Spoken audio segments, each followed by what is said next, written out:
지역의 이슈를 토크로 풀어가는 시간 이슈토크 진행의 정세윤입니다. 자, 민선 8기가 취임 1주년을 맞으면서 지자체장과 함께 이야기를 나눠보는 시간 마련하고 있습니다.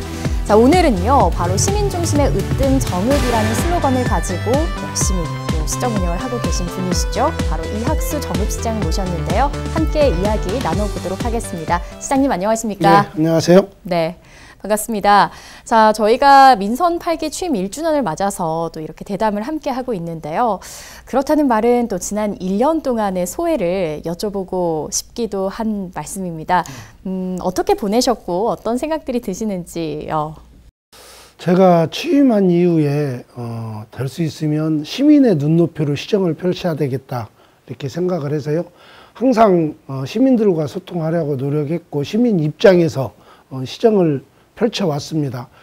그런데 이렇게 열심히 하다 보면 또 서로 생각이 달라서 서로 부딪히는 부분도 있었고, 근데 이런 것들을 해소하면서 대화를 통해서 해소하면서 동력을 좀 얻을 수 있었고요. 그러면 이런 게 곧 시민을 위한 시정이지 않냐 이렇게 생각을 해왔습니다. 앞으로도 시민의 목소리 귀담아 듣고 정말 시민의 눈으로 시정을 펼치는데 역점을 두고 열심히 하겠다는 말씀 드리겠습니다. 네, 시장님의 말씀 속에서 시민 중심 으뜸 정읍이라는 그 슬로건이 그대로 녹아 있는 것 같습니다. 자, 그렇다면 우리 시민 중심 으뜸 정읍을 위해서 한 해 동안 가장 중점적으로 추진해 왔던 정책 어떤 부분이 있었을까요? 무엇보다도 그동안 코로나19로 장기적인 경제 침체가 일어나서 저는 지역 경제를 좀 살리는데 중점을 둬야 되겠다. 그리고 민생 경제 회복에 역점을 둬야 되겠다. 이렇게 생각을 하고 있고요. 또 이제 우리 정읍이 사실은 청년들이 떠나는 도시이기도 하죠. 그래서 청년들이 떠나지 않을 수 있으려면 아이도 키우기 좋아야 되고 양질의 일자리도 있어야 되고 이런 기반을 좀 조성해야 되겠다. 그리고 또 젊은이들은 문화의 빈곤 때문에 또 지역을 떠나는 사람들도 있어서 어쨌든 청년 정책, 앞으로 정읍의 미래를 위해서는 인구 감소에 대응하기 위해서는 젊은이들이 고향을 좀 지키는 그런 정읍, 또 떠났던 젊은이들이 돌아오는 정읍을 좀 만들어야 되겠다 이렇게 생각을 하고 있습니다. 네. 다양한 정책들을 이렇게 추진을 해오셨는데요. 방금 가장 먼저 말씀해 주신 게 바로 민생 경제 회복이었던 것 같습니다. 그래서 그 질문 먼저 드려보도록 하겠습니다. 정말 이 코로나19 이후에 더욱더 힘들었던 지역 경제 활성화 위해서 정말 정읍시에서도 많은 고민을 하셨을 것 같은데요. 어떤 정책들 진행해 오셨을까요? 저는 취임 이후에 바로 이제 일회 단발성 추경을 해서 우리 시민들에게 20만 원씩 코로나 일상 회복 지원금을 드렸고요. 또 작년 연말이 유독 눈도 많이 오고 추웠잖아요. 또 거기에다가 기름값도 오르고 그래서 또 세대당 20만 원씩 그 한파 대응 에너지 지원금도 드렸고 또 이제 코로나 때문에 힘들었던 소상공인들 위해서 1년에 1억 이하 매출을 하는 소상공인들에게 또 지원금으로 50만 원씩을 드렸습니다. 근데 이런 지원금들이 현금으로 드린 게 아니고 지역 상품권으로 드렸기 때문에 그 돈들이 우리 지역에서 선순환되는 그런 효과를 가져서요. 지역의 소상공인들이 좀 많이 좋아하기도 했고 앞으로도 좀 많이 도움이 될 거라고 저는 생각을 하고 있습니다. 그리고 또 특히 지난 5월에 우리 정읍평 배달앱 위메프가 새로 시행이 됐어요. 우리 시에서 이 앱을 이용하시는 분들에게 또 새로 이용을 하면 신규 이용권도 드리기도 하고 그래서 생각보다 오히려 더 많은 분들이 이용을 해주고 계셔서 지역 경제 소상공인 뿐만이 아니고 우리 시민들에게도 또 배달료도 더 인하되고 했기 때문에 많은 도움이 되는 것 같습니다. 네, 말씀해주신 공공앱 그리고 또 지역사랑 상품권의 선순환을 통해서 예. 가계 부담도 완화가 되고 소상공인들도 조금 더 숨통이 트였던 것 같습니다. 자, 이렇게 경제 활성화 관련된 이야기 나눠보고 있는데요. 사실 이 경제 활성화하면 일자리 창출 정책도 좀 자연스럽게 따라오는 것 같습니다. 정읍시에서는 특히 일자리 정책과와 추진단을 출범해서 운영하고 있는 것으로 알고 있는데요. 출범 후에 어떤 활동을 이어왔는지 그 성과는 무엇인지도 여쭤보고 싶습니다. 저는 사실 일자리가 복지라고 생각을 하고 있습니다. 그래서 이제 제가 당선된 이후에 올 1월 달에 조직 개편을 통해서 일자리 정책과를 신설을 했고요. 국명도 또 일자리 정책국으로 바꿨고, 또 아까 말씀하신 대로 추진단도 지금 운영을 하고 있는데, 일자리 정책을 위해서 사실은 일기업 일 담당제를 시행을 해서 일자리 정책과에서 기업들이 먼저 기업하기 좋은 환경을 만들어야 또 기업들이 새로 올 거고 있는 기업들이 우리 정읍에서 뿌리를 내릴 것이다, 이렇게 생각을 해서 그런 정책들을 시행하고 있고요.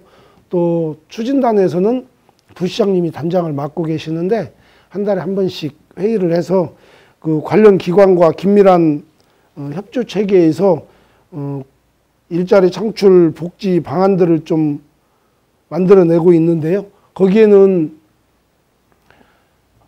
기업들은 사람이 필요하다 하는데 우리 시민들은 취직할 자리가 없다. 그래서 이렇게 미스매칭 되는 부분이 또 사실은 많이 있습니다. 그런 부분도 해소를 하고, 또 우리 일자리를 원하시는 우리 시민들이 사실은 18세부터 64세까지 한 2만여 명이 돼요. 네. 그 2만여 명 구직 등록 데이터베이스를 만들어서 그분들이 어떤 자리를 원하고 회사들은 어떤 인력을 원하는지 우리 중개센터에서 또 열심히 노력해서 그분들 취업도 중개해주고, 더 중요한 것은 이제 저는 양질의 일자리가 좀 필요하다, 이렇게 생각을 합니다. 그래서 이번에 취업박람회에서 뭐 할인이나 대우부품들을 통해서 한 20여 개 업체가 참여를 해서 23개 일자리를 우리 시민들에게 구해드렸는데, 양질의 일자리를 위해서는 새로 기업을 유치할 때도 양질의 일자리 쿼터제를 좀 운영했으면 쓰겠다, 이렇게 생각을 하고 있고요. 어쨌든 앞으로도 우리 정읍시는 청년 복지, 또 시민의 복지가 곧 일자리라는 생각으로, 그런 일념으로 더 열심히 일자리 정책을 펴겠다는 약속 드리겠습니다. 네, 양질의 일자리를 만들겠다, 그리고 미스매치를 줄이겠다. 이 기업 유치를 통해서 또 다양한 일자리를 만드는 것도 중요한데 그것을 조금 더 효율적이고 효과적으로 운영하는 데 중점을 두고 계신 것 같습니다. 우리 정읍시에서 시행하는 일기업 일 담당제를 지금 하고 있는데요. 네. 그게 이제 우리 지사께서, 김관영 지사께서 참 잘하고 있다 생각을 하셨는지 벤치마킹에서 도에서도 똑같이 지금 시행을 하고 있습니다. 그리고 어제 진안에서 우리 14개 시군 단체장들하고 지사님하고 회의를 했었는데, 그 자리에서 정말 칭찬을 많이 정읍시를 했고, 또 우리 담당 국장이 그 자리에서 우수 사례도 발표도 했는데요. 네. 앞으로 기업하기 좋은 도시를 만들고, 또 그 기업들이 양질의 일자리를 내놓으면 우리 시민들이 그 양질의 일자리에 취업할 수 있는 그런 구조들을 좀 만들어 가려고 생각을 하고 있습니다. 네, 그래서인지 2022년 작년 기업하기 좋은 전북 만들기 시군 평가의 최우수 시군으로 또 선정이 되셨다는 그런 맞습니다. 소식도 네, 들었던 것 같습니다. 자, 그런가 하면 이 청년 인구 늘리기에도 집중을 하는 모습이신데요. 정읍시 청년 인구 유입을 위한 다양한 정책들이 있겠습니다만 조금 더 정읍시만의 특별한 청년 정책이 있다면 여쭤보고 싶습니다. 청년 인구를 늘리기 위해서는 제일 중요한 것은 서두에서 말씀드렸듯이 양질의 일자리가 첫 번째이긴 한데요.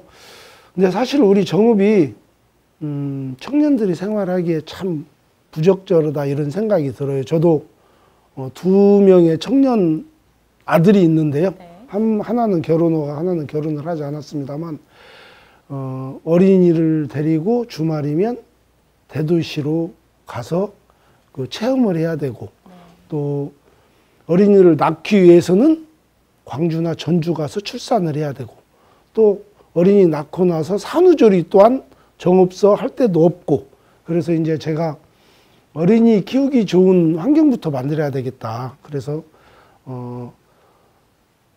이제 어린이 전용 병동도 아산병원하고 상의해서 만들기로 이미 약속이 돼 있고요. 또 산후조리원도 만들어야 되겠다 해서 도시소멸기금으로 지금 확정되어서 도비까지 포함해서 부지는 매입을 지금 할 예정이고요. 이미 선정이 돼 있고 앞으로 내년부터 좀 점차적으로 시행을 할 예정입니다. 그리고 또 공공산후조리원뿐만이 아니고 사실 우리 내장 저수지, 내장호 밑에 가면 문화광장이 있잖아요. 거기에 이제 천사 히어로즈라는 어린이 놀이시설이 있는데 이게 이제 호남권에서 제일 큰 놀이시설이기는 해요. 근데 이제 저는 거기에 지금 동화나라든가 꼬마 열차라든가 이런 사업들을 지금 진행하고 있어요. 근데 내년에는 그 옆에 대한민국에서 제일 큰 창의력을 갖고 어린이들이 놀 수 있는 기적의 놀이터를 지금 만들려고 계획을 하고 있고요.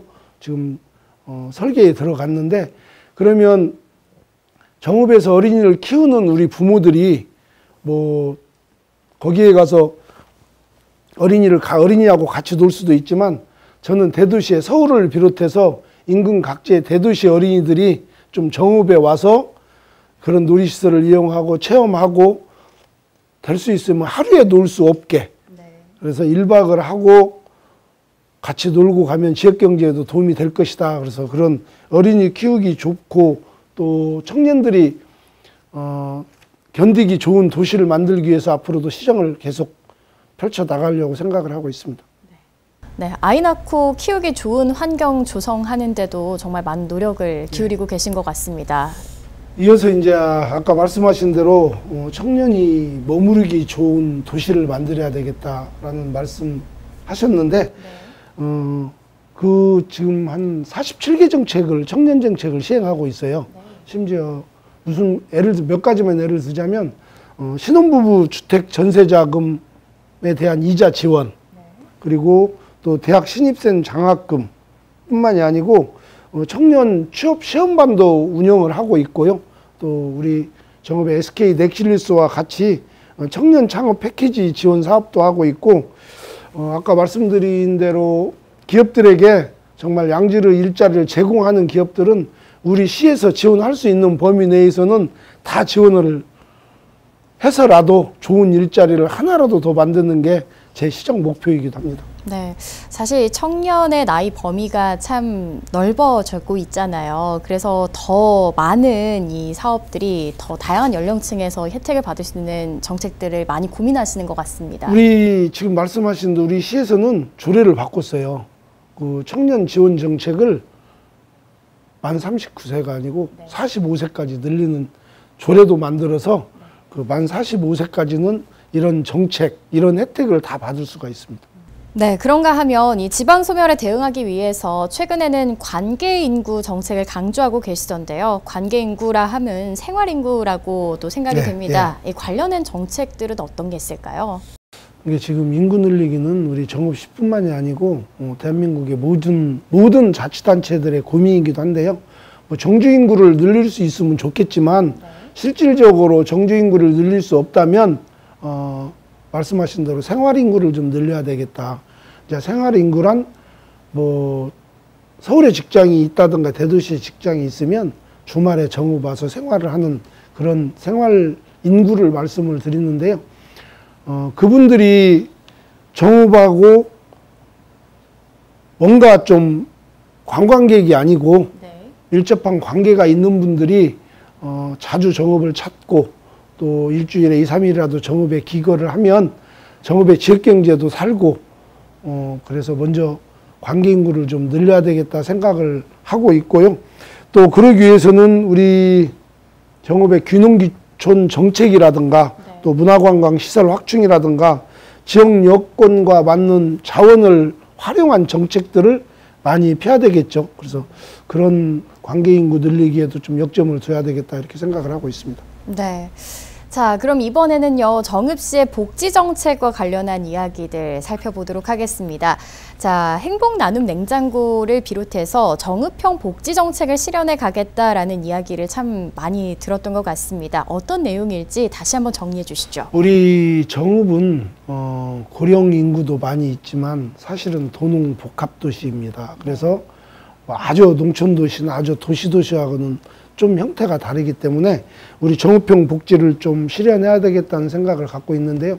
방금 말씀하신 행복나눔 그 공유냉장고는 우리 시민들이 남는 음식을 같이 냉장고에 채워놓으면 또 거기에 필요하신 분들이 그 물품들, 음식물들을 좀 갖다가 드시면 뭐 여러 가지 면에서 좀 좋을 것 같아서 그런 사업을 시행했는데요. 지금은 내장상동, 수성동, 시기동 이렇게 세 군데를 하고 있어요. 근데 너무 호응이 좋아서 앞으로 좀 더 늘려야 되겠다는 생각을 갖고 있고, 사실은 좀 죄송한 게 예지는 매일 했어요. 근데 너무 많은 분들이 오셔서 냉장고를 다 채울 수가 없어서 일주일에 지금은 2번씩만 시행을 하고 있는데요. 앞으로 우리 시민들께서 전번에 우리 LG 헬로비전에서 한번 방송을 해주셔서 많은 시민들이 관심을 갖고 또 많은 분들이 기부를 해줘서 정말 다시 우리 LG 헬로비전에 고맙다는 말씀을 드리고요. 또 중요한 것은 우리 정읍의 또 고령화 됨으로 인해서 노인 어르신들을 위해서 대상포진과 관련한 무료 접종, 폐렴 구균 등 여러 복지 정책도 피고 있고요. 또 공공산후조리원과 아동 전문병원을 건립을 하면 우리 육아복지에도 좀 도움이 될 것이다 이렇게 생각을 하고 있습니다. 네, 정읍하면 이 공동체 문화 또 공동체 정신을 빼놓을 수 없는데 그런 정신들이 잘 반영된 또 복지 정책들을 만들어 가고 계신 것 같습니다. 자, 이렇게 말이 나온 김에 우리 정읍하면 또 빼놓을 수 없는 게 바로 동학농민의 정신이지 않습니까? 이 동학 정신을 세계 속에 알리기 위해서 노력하고 계시죠. 이와 관련해서 특별법 개정도 추진하고 계시다고 들었는데요. 동학농민, 우리 정읍은 동학농민 혁명의 시작 전개, 끝에 이르기까지 혁명의 중심에 있는 혁명 도시입니다. 그래서 이제 우리 동학농민 혁명을 대한민국의 자랑이 아니고 세계의 자랑으로 삼기 위해서 세계 혁명도시간 연대회의를 장인회의에 올해 2번째로 했고요. 또 혁명도시간에 서로 이렇게 연대해서 순회하면서 회의도 하기로 했고요.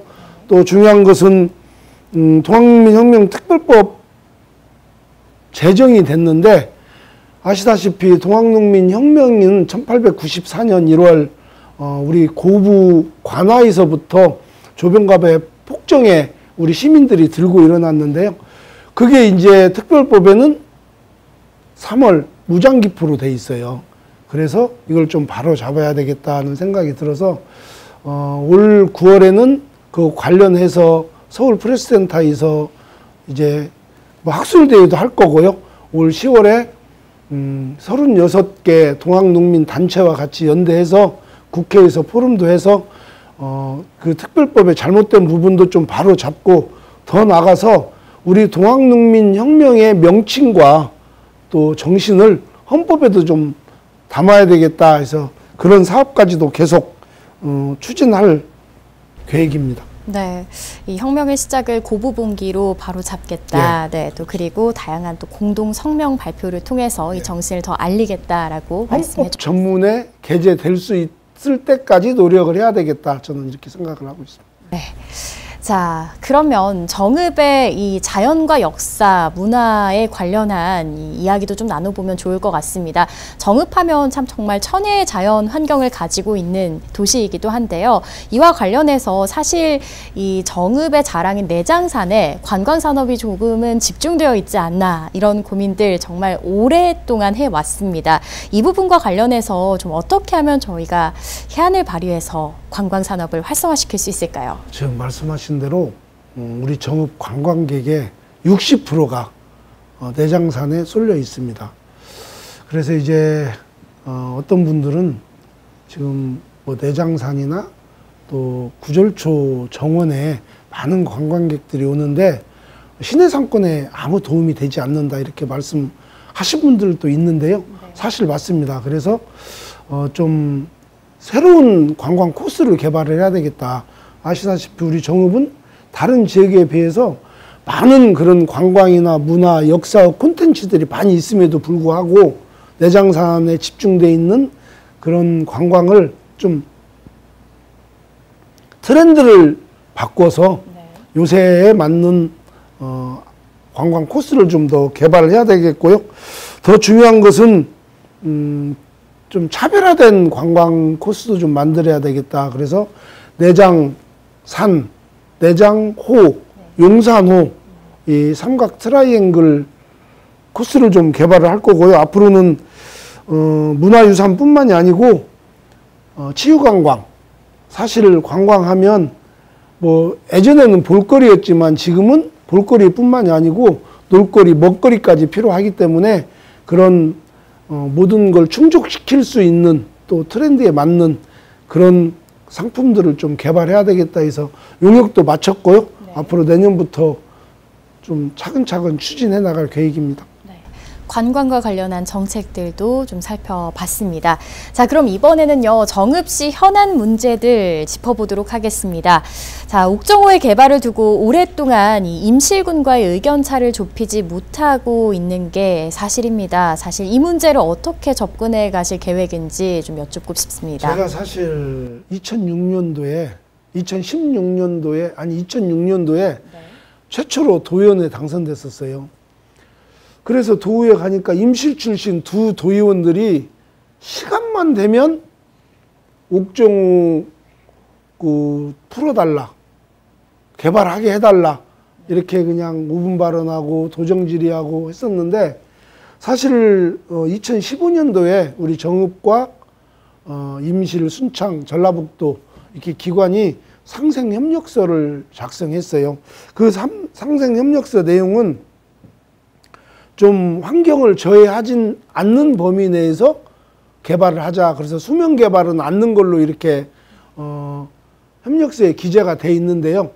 임실에서는 상수원 보호구역이 풀린 이후에 자꾸 개발을 하려고 노력을 하고 있습니다. 그리고 실질적으로 가보시면 알겠지만 카페나 식당들이 많이 들어서 있어요. 그러면 용담댐에 가보시면 용담댐에는 지금도 식당이나 숙소나 카페들이 들어서 있질 않아요. 그러면 제 입장에서는 전주 시민이나 뭐 다른 우리 도민들은 깨끗한 물을 먹여야 되고 우리 정읍 시민들은 깨끗한 물을 먹지 말라고 하냐라는 생각이 들 정도로 좀 불공평하다는 생각이 들고 있고요. 저는 당연히 옥정호가 개발되어서는 안 된다고 생각을 하고 있습니다. 제가 작년도에 우리 14개 시군 단체장들 회의 때 한번 임실 군수님하고 다툰 적이 있어요. 네. 군수님께서 느닷없이 배를 떼야 되겠다 해서 제가 욱하고 그냥 거기에서 지금 뭐라고 하십니까? 라고 한 적도 있는데 저는 장기적으로는 우리 정읍 시민도 용담댐 광역 상수원을 이용해야 된다 이렇게 생각을 하고 있고요. 다행스럽게 우리 김제에서 정읍 간에 비상급수망이 있어요. 근데 그게 이용하지 않아서 뭐 관이 깨지기도 하고 누수도 있고 하는데 지금 환경부에서 이거를 좀 정비를 하기로 약속을 했고요.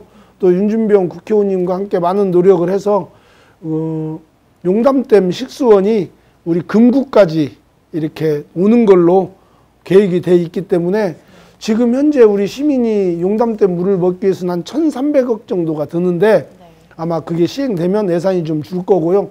이런 예산들은 정읍과 임실 그리고 전라북도 3개 자치단체에서 부담을 해서라도 장기적으로는 우리가 용담댐 식수원을 이용해야 되지 않냐. 그러면 우리 옥정호, 우리 산례나 산회, 우리 관내의 시민들도 또 개발을 할 수 있는 그런 혜택들도 있고 하기 때문에 현재는 개발해서는 안 된다. 옥정호를. 앞으로는 우리 정읍 시민들도 용담댐 상수원을 좀 이용할 수 있어야 된다. 저는 이렇게 생각을 하고 있습니다. 네, 중장기적으로 보고 계속해서 방안을 마련해 가고 계신 것 같습니다. 자, 그런가 하면 전북 서남 상공회의소 해관 신축과 관련해서 여러 잡음이 나오기도 했었는데요. 사실 현재는 어떤 상황인지 궁금해하시는 분들도 많을 것 같습니다. 지난해 8월에 시민단체에서 감사원에 공익감사를 청구를 했었어요. 그래서 감사원에 나와서 감사를 했고요. 근데 이제 그때 서남권 상공회의소의 자부담에 대해서 우리 시에서 대처를 좀 미흡하게 했다 해서 주의를 받았습니다. 그래서 이제 거기에 맞게 구름 조정이 됐고요. 그래서 지금 설계 시행을 하고 있습니다. 근데 서남권 상공회의소는 우리 정읍뿐이 아니고 정읍, 고창, 부안, 김제 4개 자치단체의 상공인들이 이용하는 기관이기도 해서 저는 설립이 돼야 된다, 건립이 돼야 된다 생각을 하고 있고요. 감사원에서 지적한 대로 맞춰서 지금 점차적으로 직후에서 행정 절차를 이행하고 있다는 말씀 드리겠습니다. 네. 자, 이렇게 정읍시의 다양한 정책 그리고 현안들 함께 살펴봤는데요. 자, 이제 민선 8기 1년이 지난 시점에 또다시 이 시민 중심의 으뜸 정읍을 위해서 더욱더 힘차게 달려나가야 될 시기라고 생각이 됩니다. 그럼 남은 기간 동안에는 과연 어떤 방향성을 가지고 시정을 운영하실 예정인지도 여쭙고 싶습니다. 저는 앞으로도 민생 경제에 챙기는 데 제일 역점을 둘 거고요. 또 청년 정책 잘 펴나가서 우리 청년들이 고향을 지키는 그런 정읍, 또 어린이 키우기 좋은 환경을 만들어서 우리 정읍에 태어나는 어린이들이 행복하게 좀 잘 자랄 수 있는 그런 기반 시설들부터 먼저 해야 되겠다 생각하고 있고요. 또 우리 농업농촌 제가 얘기를 빠뜨렸는데 우리 조합들하고 농협협동조합들하고 같이 상생을 해서 우리 농협마다 자랄 수 있는 특화 농산물들을 좀 재배해서 농가소득도 좀 올릴 수 있고, 특히 청년들이 정읍을 떠나지 않게 해서는 아까 양질 일자리를 만들어야 된다고 그랬는데요. 기업과 맞춤형 일자리를 만들기 위해서 지난해 우리 전북과학대에서 공모사업에 참여를 해서 40억의 예산이 와 있습니다. 그래서 전기과하고 그 미생물 쪽에서 관련 기업체들을 필요한 인력을 공급하기 위해서 좀 맞춤형 교육도 시키고 있다는 말씀도 드리겠습니다. 다양한 이 소통 채널을 통해서 또 시민들과 더욱더 많이 소통해 주시길 부탁드리겠습니다.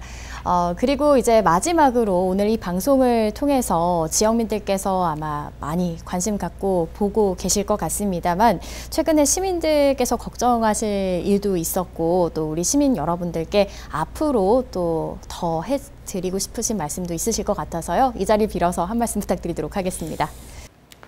새로운 시작, 희망의 정읍을 만들겠다고 제가 달려온 지도 1년이 지났습니다.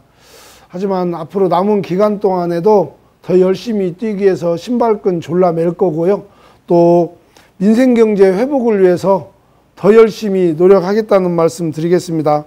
더 나은 우리 정읍의 미래를 위해서 우리 시민들과 함께 항상 소통하면서 열심히 뛰겠습니다. 요새 뭐 더운 날씨 그리고 또 폭우 때문에 많이 힘들어 하시는데 힘내시고 같이 함께 새로운 정읍 만들어 가시는데 동참해 주실 것을 바라겠습니다. 감사합니다. 네. 자, 오늘 말씀 함께 해봤는데요. 앞으로도 지역의 발전을 견인해 나갈 좋은 정책들로 함께 고민해 주시길 부탁드리도록 하겠습니다. 오늘 이슈토크는 여기서 마치겠습니다. 함께 해주신 여러분 고맙습니다.